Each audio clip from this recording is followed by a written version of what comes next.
Hello viewers, welcome to my Doctor Who themed YouTube channel, Who Ventures. In this video I am going to give you my first thoughts about the episode The Time of Angels.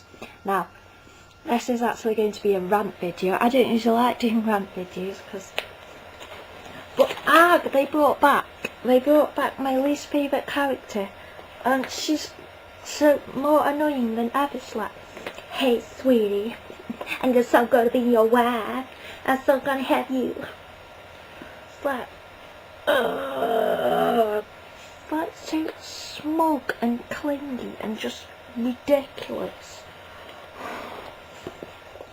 And when the Doctor asks her to hug Amy because I've got my hands full, which I thought was really sweet from the Doctor, because he still thinks of Amy as little Amelia Pond, and he owes her something. And he owes it because he abandoned her when she was little. And they say, "Oh, you were amazing." God, I don't like the other song at all. I don't know why they brought. But it's just the way she makes the Doctor look like a complete. She just ridicules him, makes him look like a complete figure of ridicule. And to me, personally, that just destroys the image of the Doctor. Just destroys the image of the Doctor. Fair enough, Colin Baker's Doctor, go back to him, take the piss out of him, because I watched the first episode with him and he just looked like arrogant prat. So fair enough, take the piss out of him and ridicule him. But new Doctor, like, "Oh, you can't play the TARDIS, you've done that wrong, there. Playing TARDIS, you're doing it wrong." It's like, oh, his mother just says he's done everything wrong. Oh, and he's going to do this now, he's going to do this. Just shut up, woman. But basically, I loved Amy in this episode. But basically, I wanted to just grab her hand and go, "Come on, Ames, let's go to a different planet where it's fun. Let's leave this lot." It's like, and this,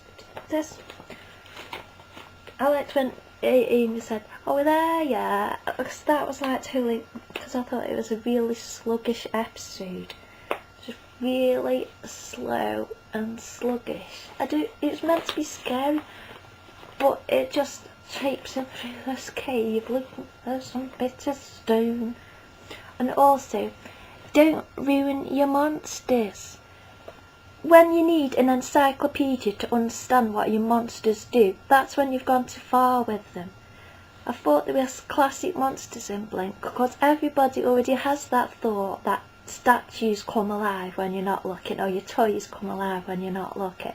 Everybody already has that, and it played on that, and it was perfect, because the bit where they show all the statues at the end of Blink, it's perfect then. It's perfect for playing, perfect for imagination. But no, they've just taken it too far. It's like, don't look in its eyes because it can do this, then it can turn from a computer to a real thing if you look in its eyes. But then if you turn slightly to the left, it could bite the head off, and then it could rotate if you turn right slightly to the other side, and then if you turn it up that way and then look at it slightly side on, it can like trip you up and bang your head down. And then if you do this, then, oh, by the way, it's also if you turn your leg the wrong way, it sort of trips you up as well. And then it can put you back in time, but then it can do this and twist your arm round your back, and then do it's like, if they need an encyclopedia to understand it, then we need an encyclopedia to understand it, and it doesn't make it fun anymore. It's just not fun.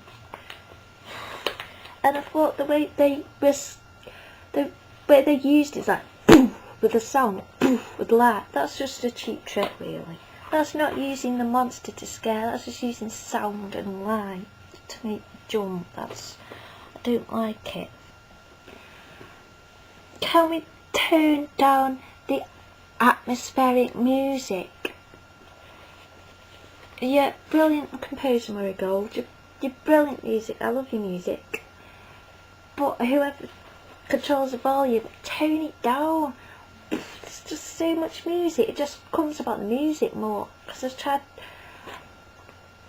I do find it actually quite hard to understand what Matt's saying, because it does come out a bit mumbly, and everybody comes out feeling mumbly at times. So its dialogue's a bit not clear, because people talk quite fast as well. But it doesn't help when there's big atmosphere, like half the scenes, it's just boom, loads of music, and it wasn't even adding anything, it's just overtaking it.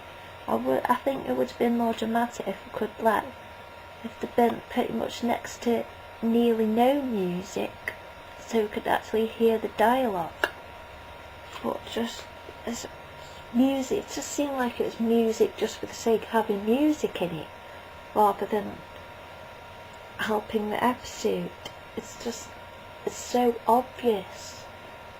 If you want to use music to control emotions, don't make it so obvious, because it doesn't. Because it's making people conscious of the music. You have to make them infiltrate them subconsciously, which will get to their emotional centres. I don't know technical terms, but yeah, when people are conscious that there's music controlling them, it doesn't work. You have to infiltrate their emotions with the music, not make it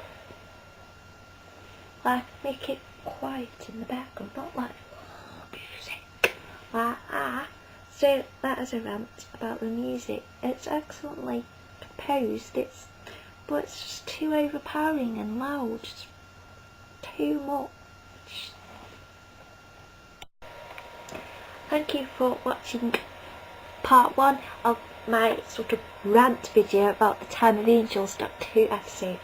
Because I've ranted on so much, I've had to split this into 2 parts, so please do go and watch part 2, because it really is fun, honest.